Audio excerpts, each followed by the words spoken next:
આપણે ત્રિએક ઈશ્વરનો પુષ્કળ આભાર માનીએ. ફરી એકવાર આ રીતે શાસ્ત્રાભ્યાસના વર્ગમાં એકઠા મળી શક્યા. પ્રભુના નામની સ્તુતિ કરીએ. દર વખતે પ્રભુ જે વચન સમજવા અને સમજાવવા માટે જે સહાય, મદદ અને આશીષ આપે છે એના માટે સર્વ મહિમા આપણે પ્રભુને આપીએ છીએ. ગયા વખતે મેં કહ્યું હતું તે પ્રમાણે ફરી એકવાર યાદ અપાવવાનું કે મારી આ ચેનલને તમે સબસ્ક્રાઈબ કરશો, લાઈક કરશો અને તમારા મિત્રો, સ્નેહીજનો અને જેઓની સાથે તમારા સંપર્ક છે તેઓને તમે શેર કરશો અને એ રીતે આ કામને તમે ટેકો આપશે એવી ખાસ વિનંતી છે. ઘણા બધાએ પ્રમાણે કર્યું છે એ માટે હું ખાસ આભારી છું. તમારી પ્રાર્થનાઓને માટે પણ તમારો આભાર માનું છું. શાસ્ત્રાભ્યાસની શરૂઆત કરીએ તે પહેલાં પ્રાર્થના કરીએ. જીવતા અમારા પ્રભુ, અમે આભાર માનીએ છીએ. તમે દર સપ્તાહે આ રીતે અમારી સહાય અને મદદ કરો છો, સમજણ આપો છો. અને આજે ફરી એકવાર અમે પ્રયત્નના કૃત્યના 3 અધ્યાયમાંથી જે સમજણ અને શિક્ષણ પ્રાપ્ત કરવા માગીએ છીએ ત્યારે પવિત્ર આત્મા દેવ, તમે આ વચનોના લેખક છો અને પ્રેરિતોની અને મંડળીની જે સહાય શરૂઆતે તમે કરી એ જ પ્રભુ આજે પણ છો.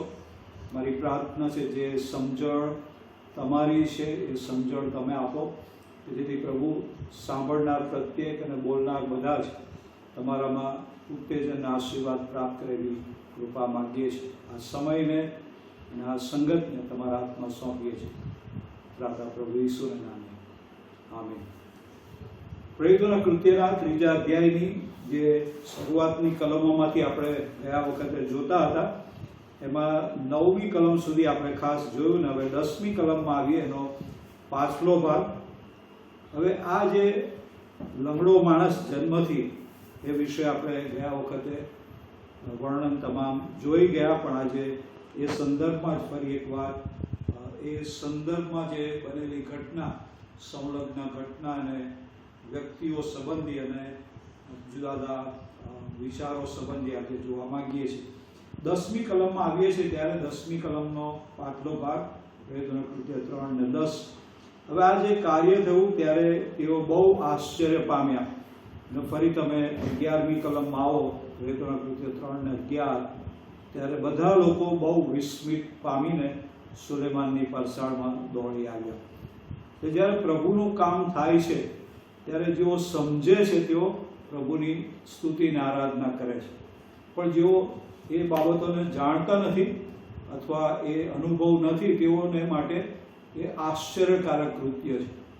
જોકે પ્રભુ તમામ કાર્યો જે કર્યા છે, જૂનો કરાર, નવો કરાર, એ માણસોની દ્રષ્ટિમાં તો આશ્ચર્યકારક હંમેશા રહ્યા છે. પણ આ જે લોકો ત્યાં આગળ જે ભેગા થયેલા છે તે યહૂદી અને બીજા બધા જ અને પ્રભુની મંડળી એ બધા જાણે વિસ્મય પામ્યા, આશ્ચર્ય પામ્યા. એટલે પ્રભુનું કામ એ સામાન્ય નથી, પ્રભુનું કામ એ અસામાન્ય છે અને પ્રભુ એની રીતે કામ કરે છે અને માણસની સમજની પર છે, માણસની સમજની બહાર છે. અને જ્યારે એ માણસ એ સમજવાનો પ્રયત્ન કરે છે ત્યારે કદી જોયું નથી, માટે એને માટે એ આશ્ચર્યકારક કામ લાગે છે. એટલે પ્રભુ સામાન્ય કૃત્યો કરતા નથી, પ્રભુ અસામાન્ય કૃત્ય કે કૃત્યો કરે છે. અને માટે 10મી કલમનો પાછલો ભાગ તેઓ બહુ આશ્ચર્ય પામ્યા.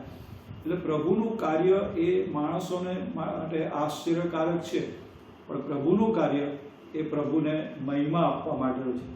આ 3 અને 4 બંને અધ્યાય એ સમજાવે છે, પહેલી સદીની એ ઘટના છે, પણ આજે સમજાવે છે અને આપણો વિશ્વાસ એ વધારે છે અને પ્રભુને એ દ્વારા આપણે મહિમા આપીએ છીએ.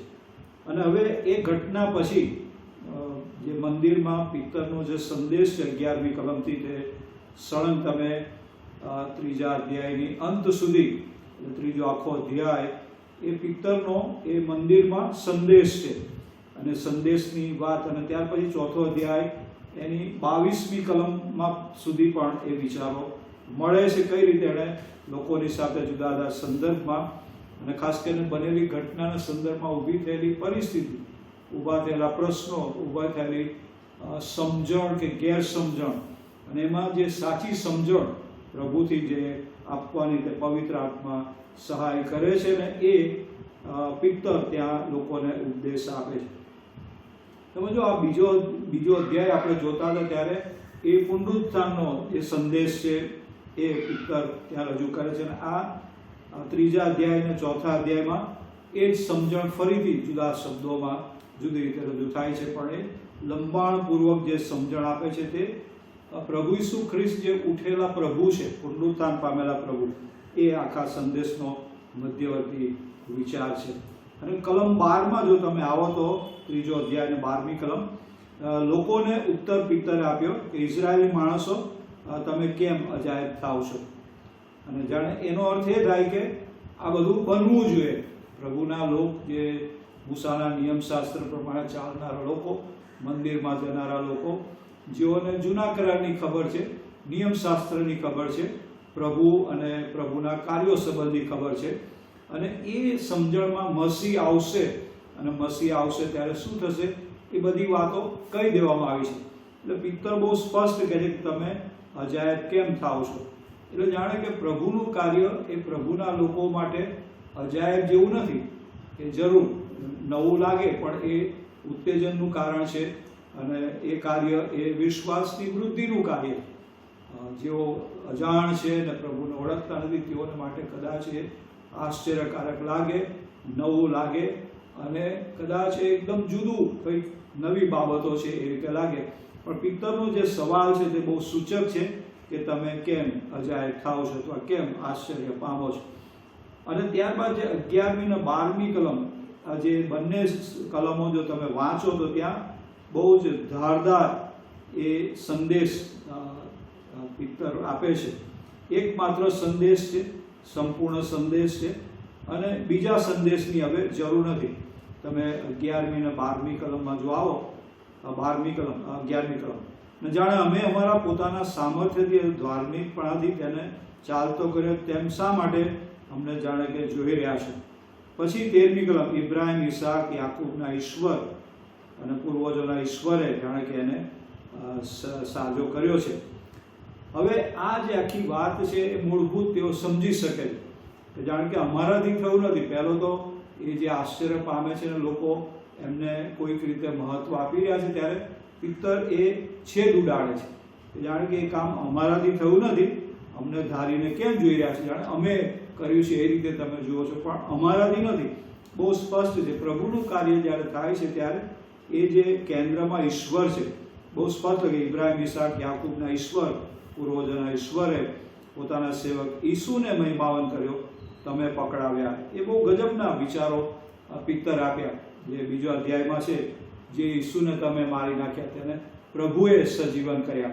એ જ આખો સંદેશનો જે હાર્દ છે બીજા અધ્યાયનો, એ જ અહીંયા આગળ છે કે જે તમે પકડાવ્યા, તમે તેની આગળ તેનો નકાર કર્યો, તમે તે પવિત્ર ન્યાયનો નકાર કર્યો અને એ જીવનના અધિકારીને તમે મારી નાખ્યો.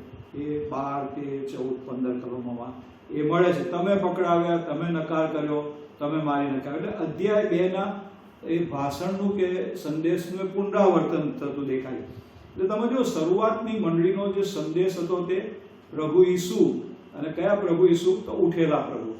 હવે જ્યારે આ પ્રેરિતોના કૃત્યમાં સળંગ વાત કરવામાં આવે છે ત્યારે મરેલા ઈસુની તો વાત થાય છે, પણ ઉઠેલા ઈસુ સમાપન ક્યાં થાય છે? જે મારી નંખાયેલું દેવનું હલવાન, જેને પ્રભુએ સજીવન કર્યા. એટલે પુનરુત્થાનનો સંદેશ એ બીજો અધ્યાય, ત્રીજો અધ્યાય અને પ્રેરિતોના કૃત્યમાં સળંગ તમને એ વિચારો મળે છે.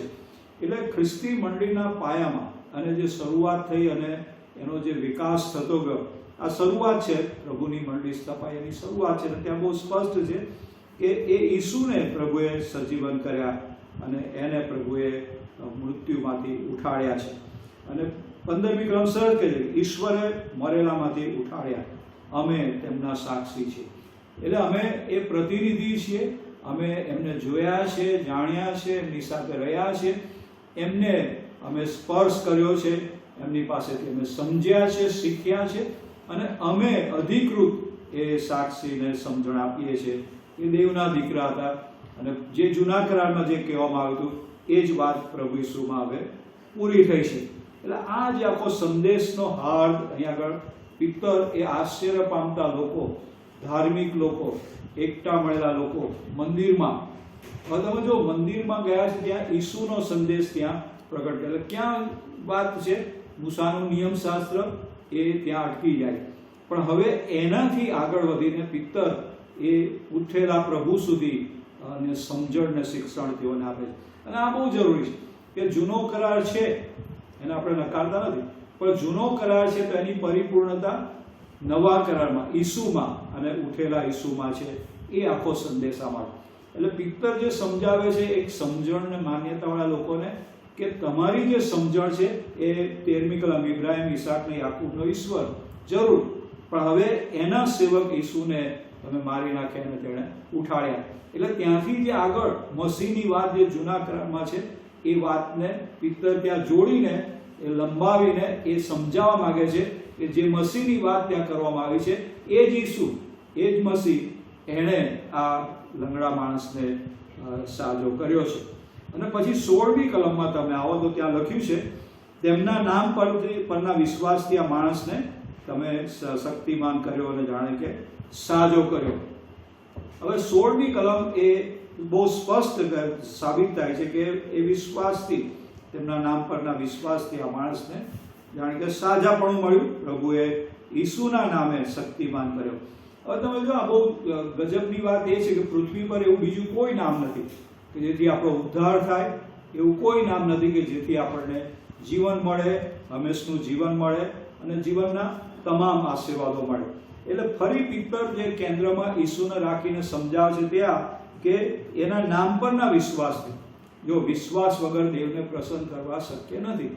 અને વિશ્વાસથી તમે જો જૂના કરારના પાત્રો જે હેબ્રીયોનો લેખક 11મા અધ્યાયમાં લખે છે, વિશ્વાસના શૂરવીરોની લાંબી યાદી, એ જ વાત અહીં આગળ ફરીથી લખવામાં આવે. માણસ સાદો છે, માણસ ભિખારી છે, માણસ જન્મથી લંગડો છે અને 40 કરતાં વધારે વર્ષથી એની સ્થિતિમાં બેઠો છે, પણ વિશ્વાસ કરે. 16મી કલમ તેના નામ પરના વિશ્વાસથી આ માણસને તમે ઓળખો છે અને પ્રભુએ શક્તિમાન કર્યો અને તેમના પરના વિશ્વાસે તમો સર્વની આગળ એ પૂરું આરોગ્ય મળ્યું છે. કેટલી ગજબની વાત! સાજાપણું અને તમામ આશીર્વાદો, આત્મિક અને ભૌતિક, આ સમયના અને અનંતકાળના, એ બધા જ આશીર્વાદો પ્રભુ ઈસુ ખ્રિસ્ત પરના સાદા સરળ વિશ્વાસથી પ્રાપ્ત થાય છે. એનો અર્થ એ થાય કે પ્રભુ ઈસુ ખ્રિસ્તને હું પ્રભુને તારનાર તરીકે હું સ્વીકારું. એ મારે માટે આવ્યા, મારે માટે જીવ્યા, મારે માટે મૃત્યુ પામ્યા અને ફરી સજીવન થયા અને આજે પિતાના જમણાતે બેઠેલા છે. એ વાતનો હું સ્વીકાર કરું છું અને પાછા આવનાર છે એ વાતનો સ્વીકાર કરું છું. ત્યારે હું એમને સંપૂર્ણ રીતે સ્વીકારું. પ્રભુ ઈસુ ખ્રિસ્તને પૂરેપૂરી રીતે એમના જન્મ, જીવન, દુઃખ, સહન, મરણ, ઉત્થાન, સ્વર્ગારોહણ અને પાછા આવશે એ બધી ઘટનાનો હું સ્વીકારું છું. એ પ્રભુથી બનેલી છે એ સ્વીકારું છું.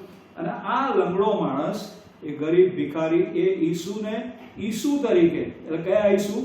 જગતમાં આવનાર ઉદ્ધાર કરતા, જગત જ્યોતિ પ્રભુ, જીવન આપનાર પ્રભુ, સાજાપણું આપનાર પ્રભુ, એટલે પ્રભુ ઈસુ ખ્રિસ્તને એઝ અ હોલ પૂરેપૂરા ઈસુ તરીકે સ્વીકારે છે. માટે કે છે તેને આ પૂરું આરોગ્ય આપ્યું છે. એટલે બહુ સ્પષ્ટ અને સમજણ અને જે સભાજનો ત્યાં હાજર છે તેઓ સમજી શકે એવી સરળ સાદી શૈલીમાં આ બહુ સ્પષ્ટ સમજાવી દે છે. એટલે 16મી કલમ એ ઉકેલ પ્રભુથી છે અને સાજાપણું પ્રભુથી છે. પ્રશ્નો, મર્યાદા, દુઃખો, વેદના, આ કાળના, અનંતકાળના બધા જ મુદ્દાઓ એ પ્રભુ ઈસુ ખ્રિસ્તમાં સાકાર થયા છે અને બધા જ એમાં આપણને ઉકેલ મળે છે. અને સાજાપણું તે પૂરેપૂરું છે, આંશિક નથી. જો પ્રભુ જ્યારે સાજાપણું આપે છે ત્યારે એક સામટું આપે છે.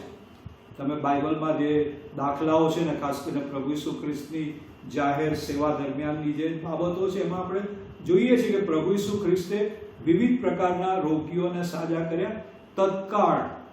એવું નહીં કે ધીરે ધીરે સારો થશે, અમુક સમય લાગશે વગેરે વગેરે, ના, તત્કાળ એ જ પડે વિશ્વાસથી તરત સાજાપણું. એટલે આ બાબત આજે પણ શક્ય છે. તમે જો પ્રભુ આપણને કોઈક પરિસ્થિતિમાં એમને લાંબો સમય રાખે એનો હેતુ છે. 40 કરતાં વધારે વર્ષોથી આ માણસ એની એ સ્થિતિમાં રહ્યો, 38 વર્ષથી માંદો જે પડી રહેલો અને પછી પ્રભુ એને કહે છે તારું નિશાન ઉચકીને ચાલ્યો જા. એ પણ ઘટના એવી છે કે પ્રભુ ઘણો સમય રાખે છે, પણ જ્યારે પ્રભુ એમાં પ્રવેશ કરે છે એ પ્રસંગમાં, એ પરિસ્થિતિમાં એ વ્યક્તિની પાસે આવે છે ત્યારે એ વ્યક્તિ એ મૂળ વ્યક્તિ રહેતી નથી, એમાં તમામ ફેરફાર આવે છે, એનું જાણે કે તમામ રીતે સાજાપણું પ્રાપ્ત થાય છે. અને પછી 19મી કલમ, એ જ સંદેશો ચાલુ છે ને એમાં હવે તમે 19મી કલમ આ બધી વાતની હવે તેઓના પર અસર થાય છે. અને 19મી કલમમાં કહે છે, માટે તમે પસ્તાવો કરો ને ફરો ને જેથી તમારા પાપ ભૂસી નાખવામાં આવે અને પ્રભુની પાસેથી તમને તાજગીના સમય આવે. 4 બાબતો. હવે આ જે આખી બાબત છે એ 2 ને 37, બીજો અધ્યાય ને 37મી કલમમાં પિત્તરનો ઉપદેશ સાંભળીને લોકો કહે છે, ભાઈઓ અમે શું કરીએ? ત્યારે પિત્તર એ જ કહે છે, તમારામાંનો દરેક પસ્તાવો કરો ને ઈસુના નામે બાપ્તિસ્મા લો. હવે અહીંયા આગળ 4 બાબત ઉમેરે. પસ્તાવો કરો, એ તો વાત સાચી છે. પસ્તાવો કરો એટલે તમે જે છો તેનો સ્વીકાર કરો. કોણ છો? તમે આદમના વંશજ છો, એટલે આદમનું મરણ તમને મળ્યું છે. આદમથી તમે જાણ કે પ્રભુની વિરુદ્ધમાં જીવનારા પાત્રો બન્યા. આપણે પૃથ્વી પર આવ્યા, દેવની ઈચ્છામાં આવ્યા, પણ આદમનું પાપ લઈને આવ્યા છે. એટલે પિત્તર જે સમજાવે છે ત્યાં કે પસ્તાવો કરો એટલે તમે એ પાપનો સ્વીકાર કરો. પસ્તાવો કરો એટલે તમે એ પાપ સંબંધી છૂટવાને માટે તમે પ્રભુની પાસે પોતાને મૂકો. પસ્તાવો કરો એટલે એના માટે તમે ખેદિત છો અને પ્રભુ ઈસુ તમને એમાંથી માફી આપે અને ઈશ્વર તમને તાજગીના સમયો આપે. એટલે પસ્તાવો કરો એટલે તમે જે છો તે પૂરેપૂરા સ્વભાવથી, વિચારથી, વલણથી, દ્રષ્ટિથી અને જે પાપો તમારા ભૂતકાળના છે, જે પાપો અત્યારના છે, એ બધાથી તમે પાછા ફરો. પસ્તાવો કરો એટલે એના સંબંધી તમે પ્રભુની આગળ પોતે ખેદિત થાઓ. એના માટે તમે પોતાને ત્યાં પ્રભુની પાસે મૂકો અને ફરો. એનો અર્થ એ થાય કે તમે બધું મૂકીને એનાથી પાછા ફરો. ટર્ન અબાઉટ એટલે જે માર્ગે તમે ગયા છો ત્યાંથી એ જ માર્ગે પાછા આવીને વધસ્તંભના માર્ગે જાઓ. આમ તેમ બીજા માર્ગે નહીં. એટલે જે પાપ આપણે જે જીવનમાં આવ્યા છે, એ જીવનમાં જે પાપો કર્યા અને ચાલ્યા અને જ્યાં સુધી આવ્યા છે એ જીવનમાં આપણે જેટલું ગયા, પસ્તાવો કરીએ, પાછા ફરીએ અને પાછા આવીએ અને વધસ્તંભ પાછા આવીને વધસ્તંભ પાસે. એટલે એ બહુ સ્પષ્ટ છે, ફરો એટલે તમે એને હવે છોડી દો, એનાથી હવે તમે અલગ થઈ જાઓ. એ સંબંધી તમે હવે મૃત્યુ પામેલા છે એવું જાહેર કરો. ફરો એટલે એને હવે તમારે કંઈ લેવા દેવા નથી. અને માટે કહે છે કે તમે ફરો ને તમારા પાપ ભૂસી નાખો. હવે તમે જો પાપનો પસ્તાવો કરીને આપણે ત્યાં ને ત્યાં રહીએ છીએ તો ફરી પાછા પાપમાં પડીએ છીએ.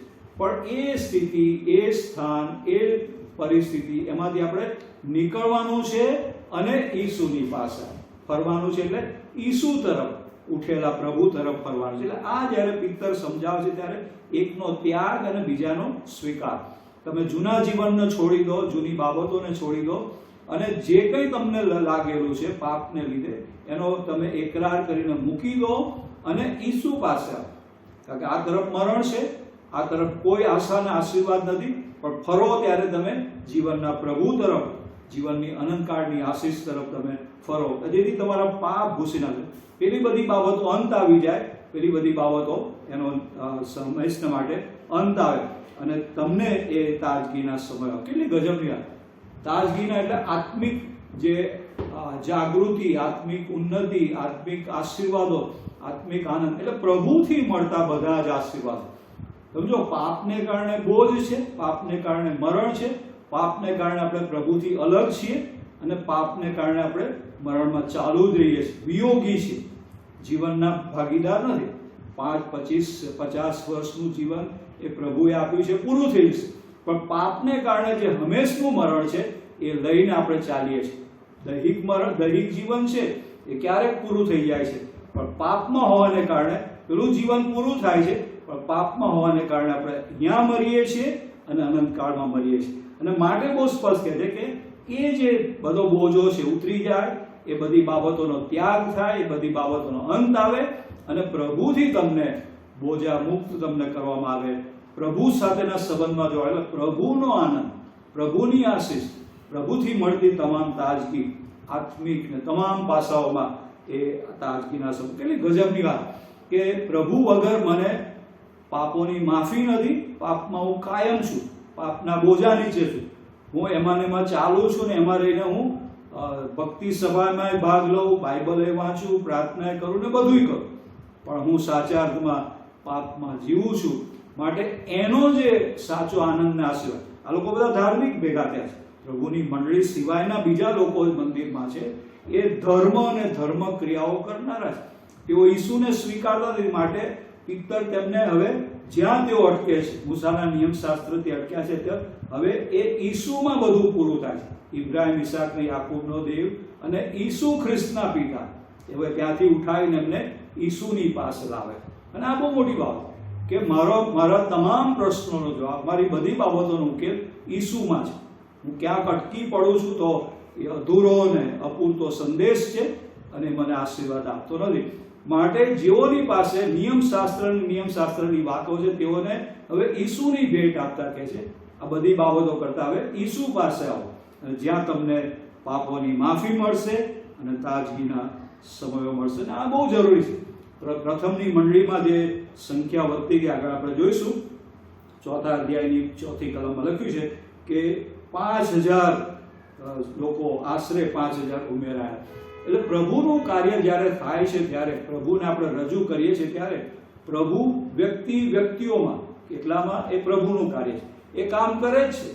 સમજો, પિત્તર એ સાધન છે, યોહાન એ સાધન છે, પ્રેરિતો એ સાધન છે, શરૂઆતની પ્રભુની મંડળી એ પ્રભુમાં ઉમેરાયેલા લોકો છે, પણ કામ કરનાર પ્રભુ છે. એટલે દિશા નિર્દેશ કયો છે પિત્તરનો? ઈસુને બતાવીને કહે છે એની પાસે આવો, પેલા પાસેથી નીકળી એની પાસે આવો, કબૂલાત કરો, સોંપી દો, ઉતારી દો, અને તમને પ્રભુ તાજગીના સમયો અને આશીર્વાદો આપશે.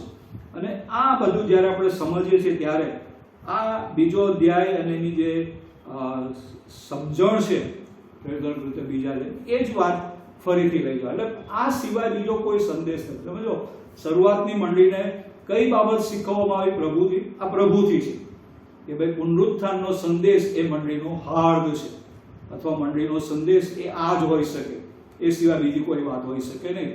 કારણ કે બીજો અધ્યાયમાં તમે જુઓ કે અસંખ્ય લોકો ભેગા થયા છે, એને કયો સંદેશ આપે છે? પુનરુત્થાનનો સંદેશ. ફરીથી 3જા અધ્યાયમાં એક સાજો થયેલો માણસ છે, ત્યારે કયો સંદેશ આપે છે? પુનરુત્થાનનો સંદેશ. એટલે મંડળીના પાયામાં અથવા મંડળીના કેન્દ્રમાં ઈસુ છે, તો ઈસુ છે તો ઉઠેલા ઈસુ, અને એ જ સંદેશ, અને એ સંદેશનો બીજો કોઈ પર્યાય નથી. અને ધાર્મિક લોકો હતા, પણ એમણે પસ્તાવો કર્યો નતો. માટે કેવું? સમજો, બીજો અધ્યાય 37મી કલમમાં એ જ કીધું, પસ્તાવો કરવાનો અર્થ એમ થાય કે તેઓ ધર્મતંત્રમાં છે.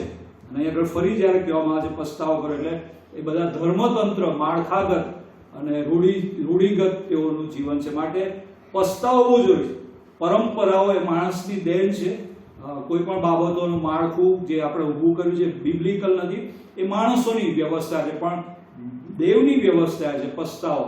અને બાઇબલનું અને નવા કરારનું શિક્ષણ એ પસ્તાવો, અને ત્યારબાદ એ પ્રભુથી મળતી માફી અને તાજગીના સમયો. અને એ બધું સમજાવીને હવે 4થો અધ્યાય આવીએ તો 4થા અધ્યાયની 1લી કલમમાં કહે છે કે એ બધું સાંભળ્યું. આ લાંબો સંદેશો છે, બીજો 3જો અધ્યાય ને અંત સુધી, 26મી કલમ સુધી. અને હવે 4થો અધ્યાય તમે આવો તો લખ્યું છે, તેઓ લોકોની આગળ વાત કરતા, એટલે પિત્તર ને યોહાન એ વાત કરતા હતા, એ વાત ચાલુ છે. એટલામાં યાજકો, મંદિરનો સરદાર, સાદુકીઓ તેઓ ધસી આવ્યા. હવે તમે જુઓ, જ્યારે પ્રભુનું કામ થાય છે, ત્યારે શૈતાન પણ એટલો જ પ્રબળ છે. અને તમે જો, શૈતાન કોનો ઉપયોગ કરે છે? ધર્મના આગેવાનો. એ લોકો ધર્મનું માળખું ચલાવે છે, ધર્મતંત્ર ચલાવે છે. આજે લખ્યું યાજકો, મંદિરના સરદારો, સાદુકીઓ, એ આખું જાણે કે મંદિરનું તંત્ર, ધર્મતંત્ર, નિયમશાસ્ત્ર, વ્યવસ્થા, બલિદાનો, એના તેઓ આગેવાન હતા. યાજકો નિત્ય મંદિરમાં જે દેવનું કામ છે કર્યા કરતા હતા.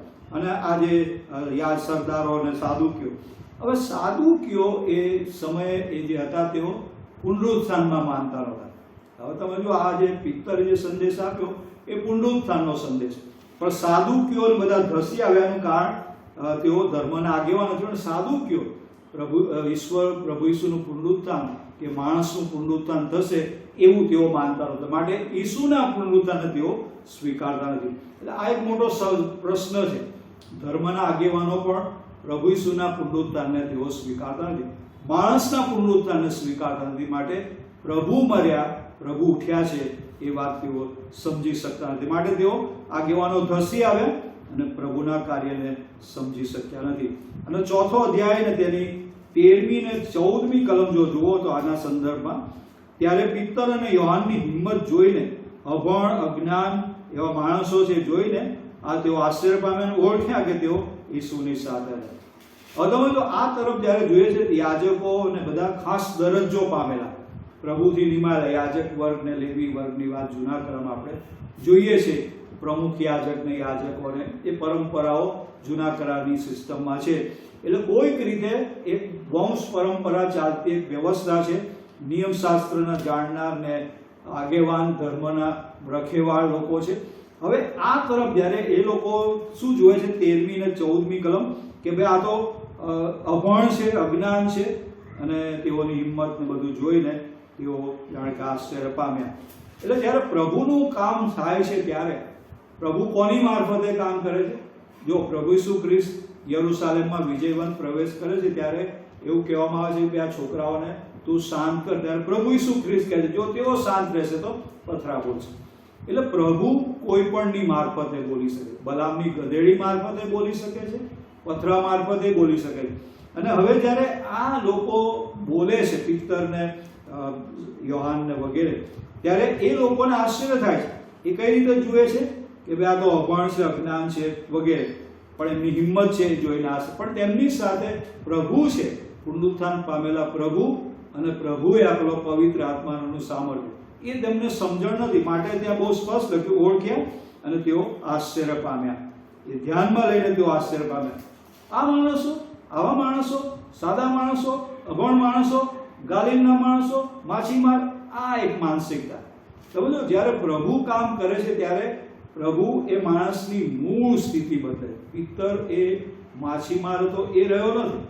એને 3-3.5 વર્ષ પ્રભુએ તૈયાર કર્યો. યોહાન ને બધા જ સામાન્ય માણસો છે, જરૂર તેઓ સામાન્ય અભણ માણસો છે, પણ પ્રભુની સાથે રહ્યા, પ્રભુએ તૈયાર કર્યા, અને જતા અગાઉ તેમને તૈયાર કરીને તમામ હવાલો, સેવાનો, સાજાપણાનો હવાલો અને અધિકાર તેઓને સોંપ્યા. એ પ્રભુનું કાર્ય છે. હવે આ જે પ્રશ્ન છે કે આ જે સામે અવરોધ છે એનું કારણ એ તેઓની માનસિકતા છે, અને તેઓ પ્રભુના કામને સમજી શકાય. જો ગમે તે માણસ હોય, હોશિયાર હોય, ધર્મનો આગેવાન હોય, પણ એ એક વાત છે, પણ તે પ્રભુનું કામ છે એ તે સમજી શકે. કેટલી કરુણતાને આ તરફ પિત્તર ને યોહાન એ સરળતાથી પ્રભુના આત્માની દોરવણીમાં ચાલ્યા છે. 3જા અધ્યાયમાં બહુ સરળતાથી સાજાપણું આપ્યું, સરળતાથી પ્રભુ ઈસુના ઉઠેલા પ્રભુના સંદેશની વાત કરતા રહ્યા, આશ્ચર્ય લોકો પામતા રહ્યા. જ્યારે પ્રભુ કામ કરે ત્યારે આ બાજુ શાંતિ છે. પિત્તર યોહાનમાં શાંતિ છે, હળબળાટી નથી. એ હૃદય મનની શાંતિ અને આનંદ સાથે, પ્રભુએ આપેલા આશીર્વાદની સાથે, એ ખાતરી સાથે, પ્રભુના અધિકાર સાથે તેઓ ત્યાં ઊભા છે અને વચનની સ્પષ્ટતા કરે. અને બીજી તરફ રાત દિવસ મંદિર સાથે બધે સંકળાયેલા બેચેન બને. અને આ જ પ્રભુનું કામ છે. જ્યારે પ્રભુ આ તરફ કામ કરે છે ત્યારે પ્રભુ સામે પણ કામ કરવા માંગે છે. પણ જો સામે વ્યક્તિઓ સમજવા તૈયાર નથી તો તેઓમાં તકલીફ છે. તેઓ સમજી શકતા નથી, તેઓ પ્રશ્ન કરે છે, તેઓમાં અનેક જાતના તર્ક વિતર્કો ઉભા થાય. અને આગળ એ જ વાત જોવાની મળે છે. 4થો અધ્યાય 1લી કલમમાં તેઓ ધસી આવ્યા કેમ કે તેઓ લોકોને બોધ કરતા. હવે આમ જે જોઈ ગયા પ્રમાણે 13મી ને 14મી કલમ પ્રમાણે કે તેઓની હિંમત જોઈ, અભણ અજ્ઞાન છે, એટલે થયું કે ભાઈ આ અભણ અજ્ઞાન શું બોલે છે, એમને જ્ઞાન ક્યાંથી આવ્યું? એટલે આ જે શાસ્ત્રીઓ, ફરોશીઓ, સાદુકીઓ એ ધર્મના ઠેકેદારો જેવા હતા. નિયમશાસ્ત્ર જાણતા, પાડતા અને પડાવતા. સમજણ આમ તેમ છે બીજો સવાલ છે, પણ અને યાજકો મંદિરની ક્રિયાઓની પર તેઓની પકડ હતી અથવા તેઓના આગેવાન. હવે જ્યારે પિત્તર ને યોહાન એ ઉપદેશ કરે છે, પિત્તર ખાસ કરીને ઉપદેશ કરે છે, ત્યારે એ લોકોને આશ્ચર્ય થાય, કારણ કે આ વાત કઈ છે? પ્રભુથી છે. અને આ વાત કહેનાર કોણ છે? પવિત્ર આત્મા તેમનામાં છે. પવિત્ર આત્માએ તેમની સહાય મદદ કરી માટે બોલી શક્યા. પવિત્ર આત્માએ તેમનો કબજો લીધો છે, માટે તેમનો ઉપયોગ પ્રભુ કરી રહ્યા. અને માટે આ લોકો એમની માનસિકતાથી જોવે છે, એમના ચશ્માથી જોવે છે. માટે કે છે તેઓ બોધ કરતા હતા એ બધી વાત તેઓને બહુ માઠું લાગ્યું. જો પ્રભુનું કામ પ્રભુના લોકો સમજી શકે, પ્રભુનું કામ બીજા લોકો નહીં સમજી શકે. અને માટે ઘણી વાર તમે ઓવરઓલ કોઈ એક જગ્યાની કોઈ એક મંડળીની આપણે ટીકાઓ કરવાનો આશય નથી, પણ જ્યારે પ્રભુનું કામ થાય છે ને જ્યારે બીજાઓ નથી સમજી શકતા ત્યારે પ્રશ્નો અને અવરોધો ઊભા થતા દેખાય છે. અને આ કોના તરફથી છે? ધર્મના આગેવાનો, ધુરંધરો તરફથી. તેઓને બહુ માઠું લાગ્યું બીજી કલમ, કારણ કે તેઓને શું લાગ્યું કે બે આ તો નકામા માણસ છે, નાના માણસો છે અને આવું બોલે છે. કારણ કે જે બોલે છે એ ઈશ્વરની વાણી છે. પિત્તર જે બોલે છે પોતાનું કશું નથી. પિત્તર જે બોલે છે એમાં એની કોઈ થિયોલોજી ઈશ્વરી ત્યાં નથી, પણ પવિત્ર આત્મા દેવ એનું મુખ બને. બીજો અધ્યાયમાં આપણે જોઈએ છે 11ની સાથે ઊભા થઈને પિત્તરે તેઓને ઉપદેશ કરતા કહ્યું અને પછી લાંબો સંદેશ છે. એટલે પ્રભુ પવિત્ર આત્મા દેવ તેમના માં છે, તેમનો કબજો લે છે, મન, હૃદય, વિચાર, લાગણી. પિત્તર એ પિત્તર છે, પણ એની અંદર તમામ પાસામાં દ્રષ્ટિ, વલણ, વિચાર બધામાં પવિત્ર આત્માનો અંકુશ છે. અને માટે આ લોકો એ સમજી શકે, કારણ કે એ તરફ પ્રભુનું કામ નથી. ત્યાં ધર્મ છે, માળખું છે, વ્યવસ્થા છે, પરંપરાઓ છે, અને આ તરફ જીવંત પ્રભુના જીવંત લોકો છે. એ વાત જૂના કરાર સુધી છે, જે યાજકો ને એની વાત. પણ હવે ઈસુની વાત, ઈસુ આવ્યા છે, એ વાત તેઓ સમજી શક્યા નથી, માટે ત્યાં અટક્યા છે. માટે ઈસુ અહીંયા છે, ઈસુએ કરેલું કામ એ આ લોકો સમજી શકે. ક્યાંક અટકી ગયા, માટે તેઓની પાસે અપૂરતી ને અધૂરી એ માહિતી છે, અપૂરતી ને અધૂરી એવી સમજણ છે. એ સમજણને આધારે મૂલ્યાંકન કરે. કેટલી બધી ગંભીર વાત. જ્યારે મારી પાસે પ્રભુનું વચન નથી અથવા મેં પ્રભુને જીવન સોંપી નથી, તો હું પ્રભુના કામને મારી રીતે મૂલવીશ, પ્રભુના વચનને મારી રીતે મૂલવીશ, મને ગમશે તે રીતે, મને અનુકૂળ હશે તે રીતે. પણ દેવનું કામ દેવની રીતે થાય. અને જ્યારે પિત્તર બોલે છે ત્યારે પિત્તર બોલતો નથી, પણ પ્રભુ બોલે છે. જો પ્રભુ એનું વચન એ વિવિધ માધ્યમથી બોલતા આવ્યા છે, માણસો દ્વારા વિવિધ સમય બોલ્યા. એટલે પ્રભુ બોલે છે એ વાત એ સર્વોપરી છે અને એની સામે આપણે કોઈ પ્રશ્ન કરી શકતા નથી. પણ આ માણસો સામાન્ય નથી, પણ આવા આગેવાનો એ તેઓ પ્રશ્ન કરે છે, તો વિરોધ કરે છે, તેઓને માઠું લાગ્યું, કારણ કે તેઓની સમજણ જુદી છે. તેઓ સમજી શક્યા નથી, માટે સ્વીકારતા નથી, માટે એમના હૃદય મનને અસર. એક પ્રકારના ઢાંચામાં તેઓ છે. જૂનો કરાર, વ્યવસ્થા, મસીહ આવશે, પણ ઈસુ મસીહ છે, આવેલા મસીહ છે, અને એ જ મસીહમાં જીવન છે, એ જ મસીહમાં માણસને સાજા પણ એ તેઓ સમજી શક્યા. માટે તેઓની જે પ્રી ઓક્યુપાઈડ જે આખી સમજણ તેઓની છે, અગાઉથી માન્યતા અને સમજણ છે, એ આધારે આ પ્રસંગને જુએ, એ આધારે પિત્તરને અને શિષ્યોને જુએ છે. એ એમની ગેરસમજણ છે અથવા એ એમની મર્યાદા છે, એ એમનો પ્રશ્ન છે. અને ત્યાર પછી ચોથો અધ્યાય ને 3જી કલમ, માઠું લાગ્યું અને 3જી કલમ, તેમના પર હાથ નાખ્યા. તે સમયે સાંજ પડી, બીજા દિવસ સુધી તેઓને બંદીખાનામાં રાખ્યા. હવે આ જે પછી ચોથી કલમ, કે તો પણ જેઓએ વાત સાંભળી તેઓમાંના ઘણાએ વિશ્વાસ કર્યો. હવે તમે જો એક તરફ પ્રભુનું કામ છે તો સતાવણી પણ છે. એટલે એવું નહીં માનવાનું કે પ્રભુનું કામ છે તો પ્રભુએ સામે કેમ બધાને શાંત નહીં કર્યા. જરૂર પ્રભુ કરી શકે છે, પણ આ તબક્કે એ પ્રભુ આ તરફ તેઓની સાથે. જો આ ખ્રિસ્તી મંડળીની શરૂઆતની એનો ઇતિહાસ તબક્કાવાર જોઈશું તો એ સ્પષ્ટ થાય છે કે પ્રભુ ઉપયોગ કરે છે અને પ્રભુ કામ પણ કરે છે, પણ વિરોધ, પ્રશ્નો પણ થાય છે, એવું તબક્કાવાર જોઈશું. અને અહીંયા કે તેઓને બંદીખાનામાં રાખ્યા. પ્રભુ છે, પ્રભુ એમને બંદીખાનામાં જવા દે છે, કારણ કે પ્રભુ ત્યાં બીજી રીતે કામ કરતા નથી, પણ પ્રભુ ત્યાં પોતાના સેવકોની મારફતે, પ્રભુ ત્યાં વચનની મારફતે અને સાજાપણના કામ દ્વારા કામ કરે છે. હવે આ લોકો તેઓ સમજી શક્યા નથી, પણ ઘણાએ વિશ્વાસ કર્યો. બે પ્રકારની વાત દેખાય છે. ધર્મના આગેવાનોએ તેમને બંદીખાનામાં રાખ્યા, તો પણ જેઓએ વાત સાંભળી તેઓમાંના ઘણાએ વિશ્વાસ કર્યો, અને વિશ્વાસ કરનારાઓની સંખ્યા આશરે 5000ની હતી. હવે આ જે ચોથી કલમ છે એમાં પહેલી 3જી કલમમાં તો તેઓને બંદીખાનામાં નાખ્યા.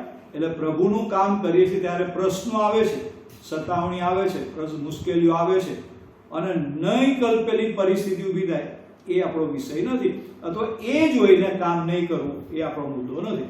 તમે જો સળંગ તમે પ્રેરિતોની વાત, મંડળીની વાત આગળ જોઈશું. સતાવણી કેવી રીતે થતી ગઈ, વ્યક્તિગત રીતે મંડળીની પણ મંડળી વૃદ્ધિ પામતી ગઈ. કામ કોનું છે?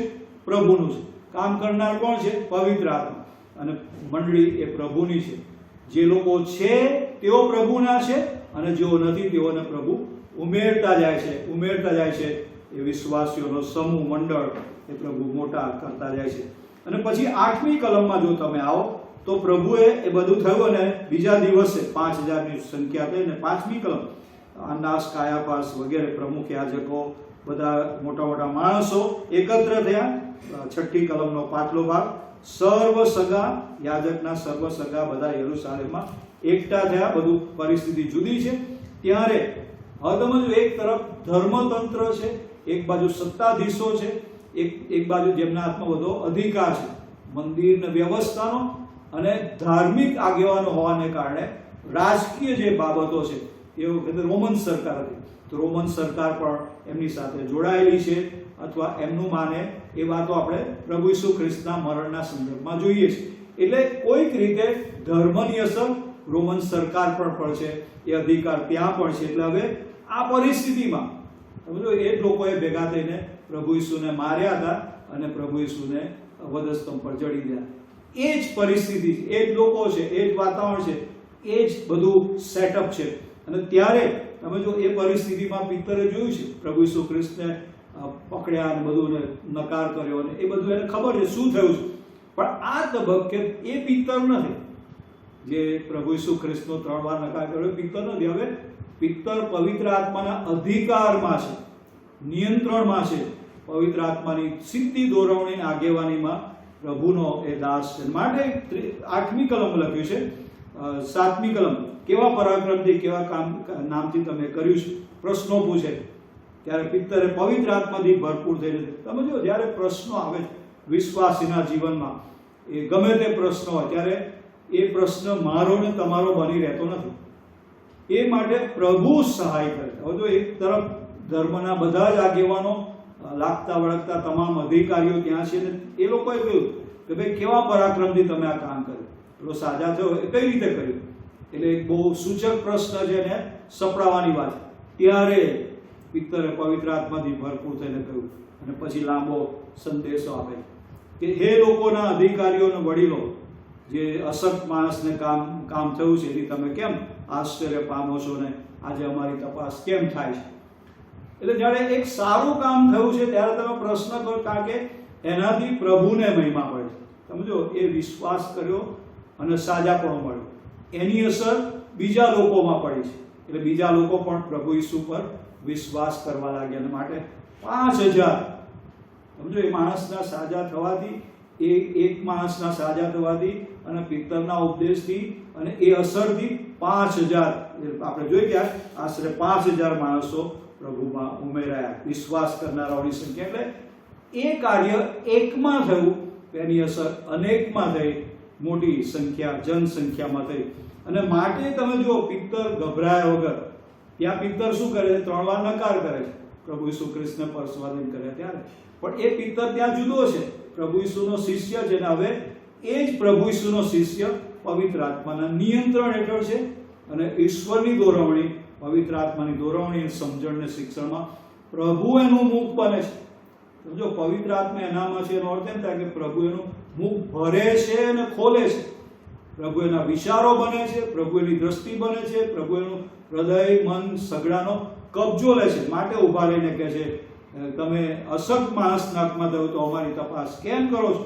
અને પછી તમે 10મી કલમ, તમે વધસ્તંભ પર માર્યા. જો એકની એક વાત, બીજા અધ્યાયમાં પણ તમે એને મારી નાખ્યા, તમે એને શિક્ષા કરી, દેવે ઉઠાડ્યા.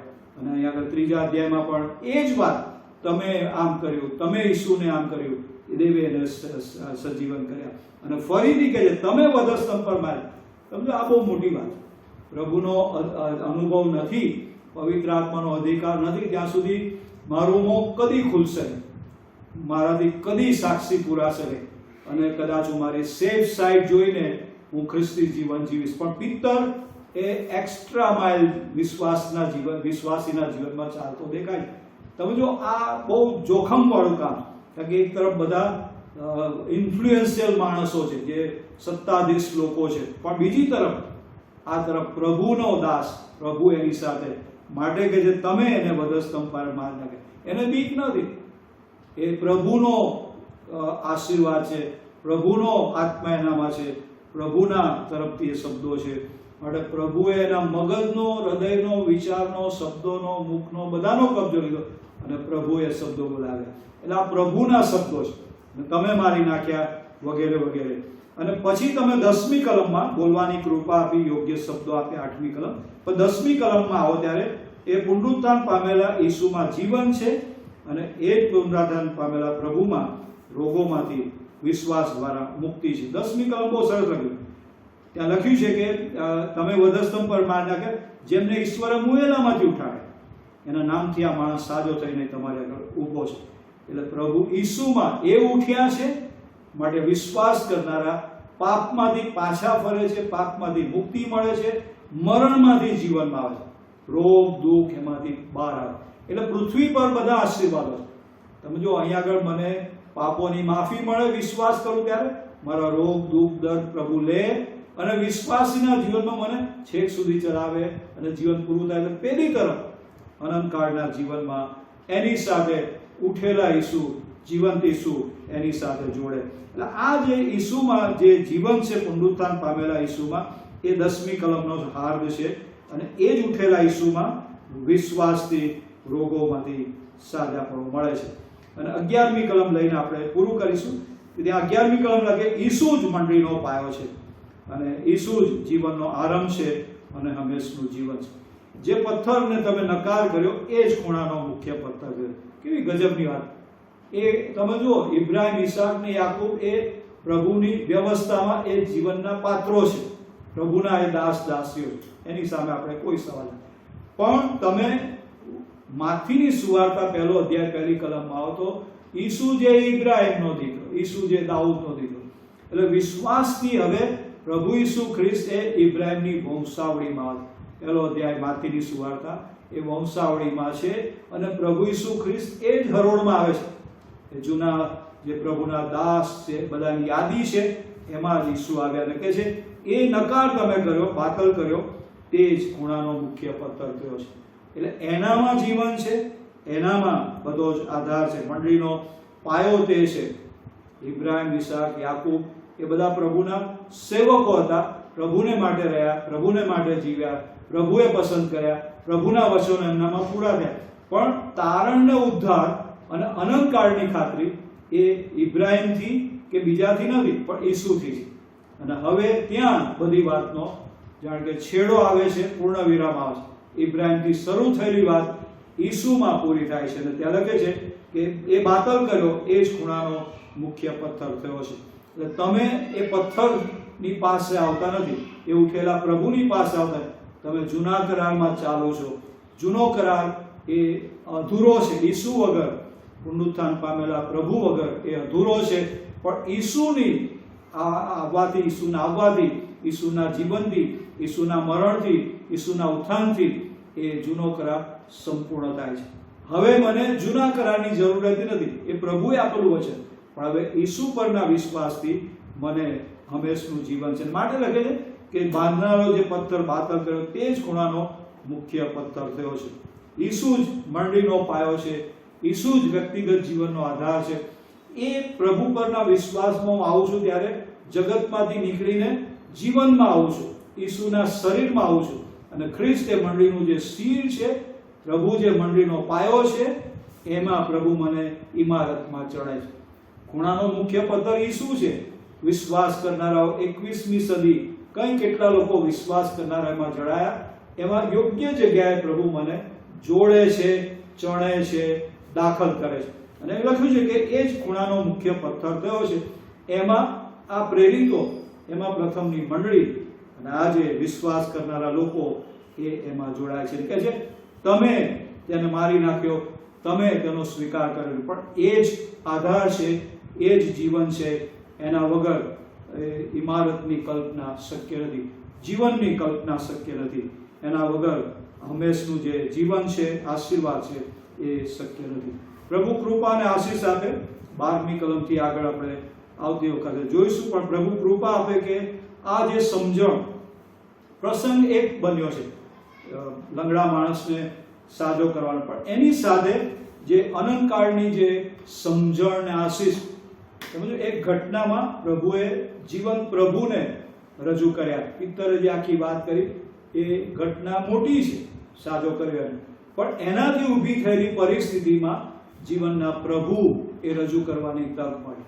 જો જીવનમાં આવતા પ્રસંગો એ જરૂર આપણા માટે દુઃખદાયક છે, પીડાકારક છે, પણ પ્રભુ એમાંથી બહાર લાવે છે. વિશ્વાસ કરી ત્યારે બહાર લાવે છે અને એની સાથે મને ને તમને આત્મિક સાજાપણું આપે છે.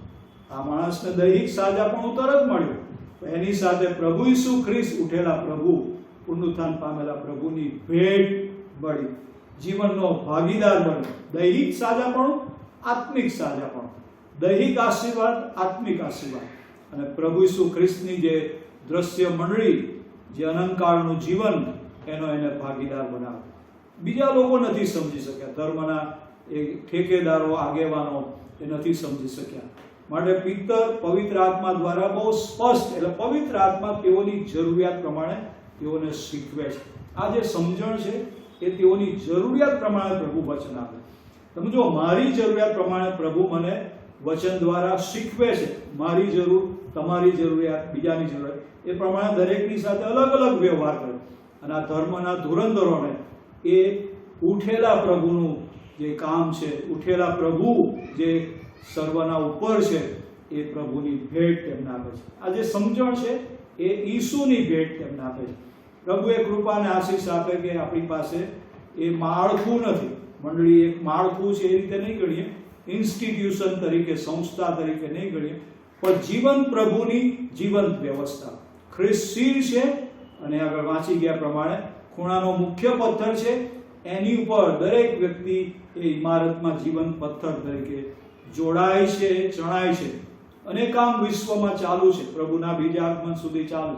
પ્રભુ કૃપા આપે કે આપણે છીએ તેમાં હંમેશા ટકી રહીએ, ઇમારતના જીવંત પથ્થરો બની રહીએ, અને પ્રભુ પવિત્ર આત્મા દેવ આપણો સંપૂર્ણ કબજો લે, આપણામાં કામ કરે, આપણી મારફતે કામ કરે.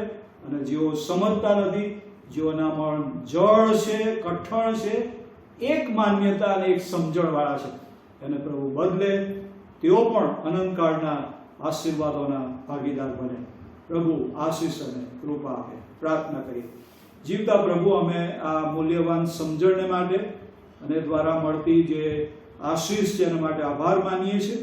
અને પ્રભુ, પિત્તરનો તમે જે રીતે ઉપયોગ કર્યો ને પવિત્ર આત્માએ તેનું નિયંત્રણ કર્યું, અને પવિત્ર આત્મા દેવે એ જગ્યાનો કબજો લીધો, હાજર રહેલા લોકોનો કબજો લીધો, અને ઘણા લોકોએ વિશ્વાસ કર્યો, અને વિશ્વાસ કરનારાઓ આશરે 5000 પ્રભુમાં ઉમેરાયા.